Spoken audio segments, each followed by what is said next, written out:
Today's adventure brings us to Goffstown, New Hampshire. We'll be meeting up with our friends Dave, Tina, and Barry to show you some cool and unique things along the rail trail here. And then we're going to go look for things you find in the woods. Fun fact, while on the rail trail, occasionally look down at your GPS or phone. At some point, you will be crossing the 43rd parallel. And where does that go, babe? Well, the trees are blocking, so you can't say it. But if you continue to stay on this and followed it for about 1,500 miles, you would actually be walking along the border of South Dakota and Nebraska. So, Dave, good luck. Yeah, we're going to show you that in the next few hours. The rail trail is 5.5 miles, one way going from the Manchester City line all the way up to Goffstown Village. The town purchased this land 20 years ago, back in 2004, and it's a really nice trail, huh? Yes, it is very nice. We do have Miss Piper with us today. Dogs are allowed on the trail as long as they are leashed. Well, a brief history on the rail service that used to be here. You can tell they ran through here just by looking at this cut, huh? That's pretty cool. Yeah, trains do prefer flat ground versus hills. Now, the train started running from Manchester to Goffstown in 1850, and there was a passenger depot here, too, at the West Village stop. In 1880, that depot was moved and replaced with this new one, which now serves as part of a flower and cafe business. After the hurricane of 1938, all service beyond Goffstown was stopped. And as the 60s and 70s came, there wasn't much need for train service anymore in the town. But the final nail in the coffin happened in 1976 when the covered train bridge burnt down. All that is left here now is the old abutments and a plaque. We are now walking through what used to be part of the 300-acre Hillsborough County Poor Farm. The county bought it in 1849 from, believe it or not, a man named Noyes Poor. And you can't make this stuff up. No, you cannot. We are also next to the Hillsborough County Cemetery. It was established in 1896 and was known as a pauper cemetery. Now, a pauper was a very poor person who was down on their luck. They may have been sick, disabled, or any other number of reasons requiring them to be residents at the poor farm. And there are 710 souls that were laid to rest here. Yeah, but look at the tombstones. They're only marked with a number on them. Some of the tombstones held up better over the years, and you can still make out the number. Some, not so much. They're broken and worn. Now, the reason for a number was just to lower admin costs.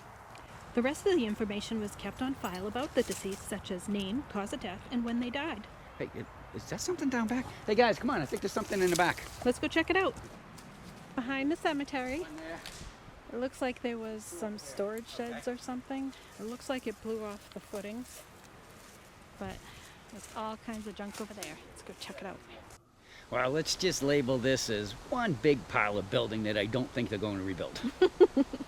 That's okay, though, because one of the mottos for the adventure team is, one man's junk is another man's adventure. So we thought this said, keep out private property.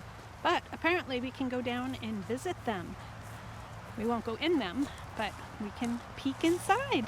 Now, seeing how the poor farm was a real farm with livestock and produce, the residents who were able to work tended to the daily chores of farm life. The two buildings that are down here, the one on the left was the Piggery, that's where pigs would have been raised, and the other building attached to it would have been an office. The building on the right would have been the kennel. Not sure what was in there. Now, as far as poor farms went, they pretty much saw their end with the passing of the 1935 Social Security Act, with most of them shutting down around 1950. That's pretty much going to conclude our coverage of the Goffstown Rail Trail and the Poor Farm. Now it's time for things you find in the woods.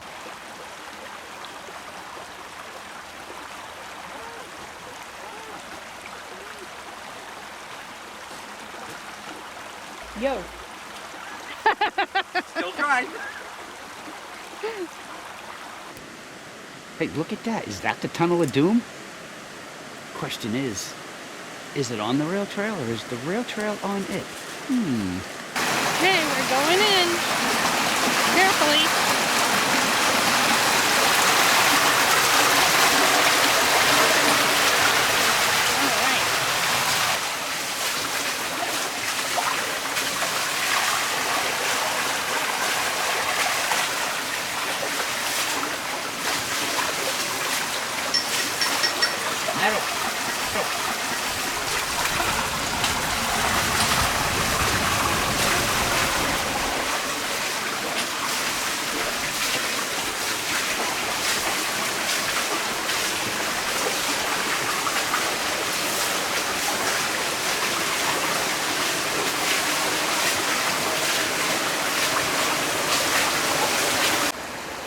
See these indentions in the stone? They're from a technique called plug and feather that's been around since the 1830s for splitting stone. That's how this whole culvert was made. And here's an example of a plug and feather still in the wall from a video we did when we went to the abandoned redstone quarry. Okay, now we have to get back to the other side. Yo, how cool was this? I loved it. Look, another example of the plug and feather right here. That's how they split it. Dave, where's Dave, Tina, and Barry? They went down to the rope swing. All right, guys, we gotta go. Why do I feel that this tree would just dive into the water? Yeah, turn around, Dave. He's like, I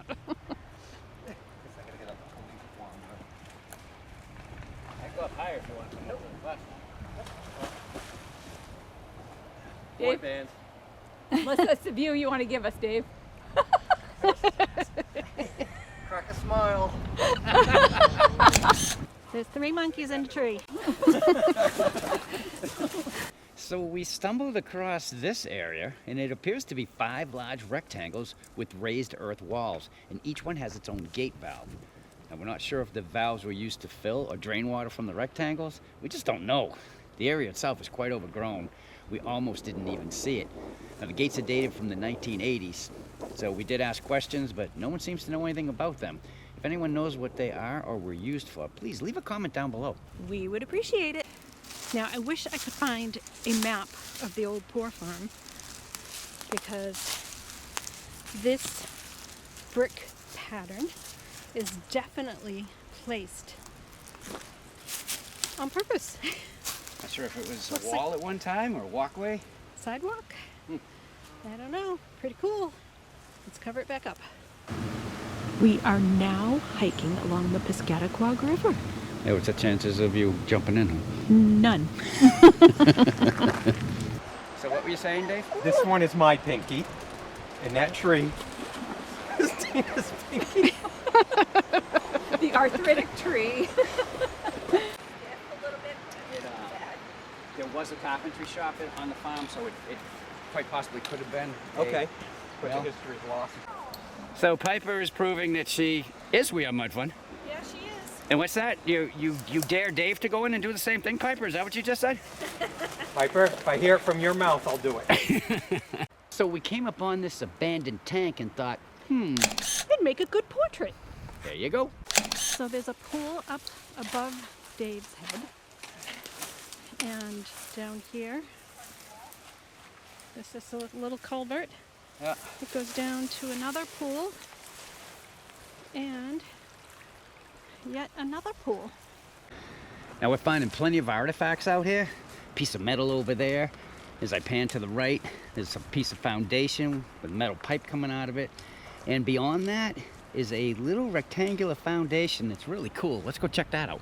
So there was a brick structure around or on top of this. You can really see it over there to your left. Yeah. Get these branches out of the way. See? I don't know, I thought this was a saw pit, but it's too small. Looks more like a burial plot. Wow. Dave, you jumping in? Yeah, I'm making sure Tina didn't have a shovel. What are they doing? You gonna go down? Does it feel like it's a solid bottom? I don't know. It's Nope. Yeah, it's like filled with stuff, so some parts good footing, but then like I get right here and it's super squishy. And on one of our many trips out here to make this video, we found this area, which we believe might possibly be the sawmill once owned by Captain Samuel Richards. It was abandoned before the 1800s. Check out the reflection in the still water. Very cool. Nice. And as we continue to pan, you can see that there's some impressive rock work that's been done. Not bad for being over 200 years old, and I hope I hold up that well. As we pan back to the abandoned road that was standing on, there appears to be an overflow basin that apparently is a little clogged and no longer working. Really? What gave it away? My wet boots. we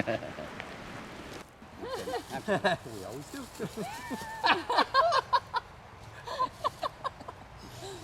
Okay. All right. All right, everyone, we're going to close out the video here. And I got to tell you, you get the funniest looks from people when you're walking a rail trail in your backpack, huh? The GPSs. Yeah, GPSs too. But anyway, we hope that you learned something from this video, and if you did and you enjoyed it, we'd appreciate that thumbs up as always. Want to follow along with everything we do here on the We Are Mud Fun channel? Dave, where would they do that? Click that subscribe button right down there and make sure to ring the bell to be notified of future videos. And if you have any questions or comments, where would they be, Barry? Right down below us. Or you could just say hi, Bye, Tina. because we'll say hi back. We always do. Until our next video, where We Are Mud Fun. Bye. What was that? Wow, One did take. we nail it in the first shot? It's still going. No You can secrets. edit that part out. No way. I love that. Yeah. You know that 15 seconds at the end? Yeah, I'm going to let it continue to roll. Excellent. Excellent idea, Barry. Thank you.